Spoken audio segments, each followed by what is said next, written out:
Duke and Pitt next up here. Not necessarily sliding teams here with these two.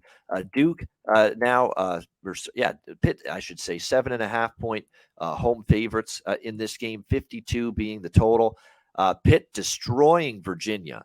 I mean, destroying Virginia. Like I said, it was an up and down week for me in college football last week, but that was one of the up moments was Pitt and the over against Virginia. And Pitt got the over pretty much almost by themselves, 37-7. How about not one, but two on the very two first throws of the game from Brennan Armstrong being pick sixes against Pitt last week. And it was 14-0 before you could even get in your seat in Charlottesville for that game. Speaking of Charlottesville and speaking of Virginia, we should mention just a horrible tragedy there with the shooting with the University of Virginia. One football player on the team got shot as well in that heinous incident. Just gut-wrenching, just sad. And thoughts and prayers, well wishes to the entire university, the students, the faculty, the family, and the friends of all these students and teachers and all. It's just awful. It's the shit. You can't have this happen in our schools, whether it's high school, elementary school, college.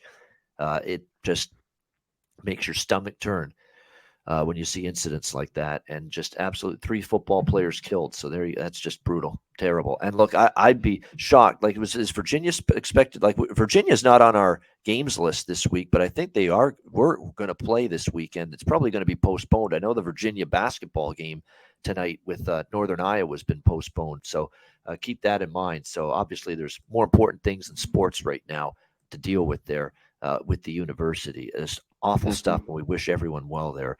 But as far as Duke and Pitt, you look at Pittsburgh, they took care of business against Virginia. They beat Syracuse before that. But first of all, Virginia's had a rough year, and Syracuse has fallen apart. So do you want to put too much stock into those 2 wins? I don't. And here we go again with Duke. We've got them back in the underdog role where I like this team. 10-point dogs at Miami, destroy Miami. 7-point dogs against a very good North Carolina team that's probably going to be in the ACC championship game, and they lose by 3.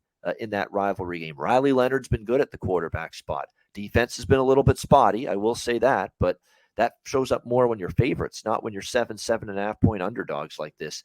Give me the Duke Blue Devils here. I like them getting more than a touchdown in this game. I know Pitt, very capable teams, maybe rounding into form, but let's be honest. I mean, 37-7, but 14 of those points were gift wrapped for them right off the hop with the 2 pick sixes. Keaton Slovis has had an okay year. I don't think he's had a phenomenal year by any stretch. The O-line is still a little bit of a shaky proposition.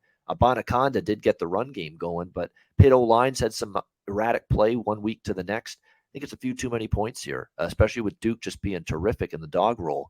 What do you think here, Connor? Yeah, I think it just might be just because Duke, I think, can move the ball. Riley Leonard's been good all year. They've been able to run it. On the other side, Slovis has been okay. Pitt's been able to run it. I think this is a good football game. Pitt, getting a little bit better, always better here at home.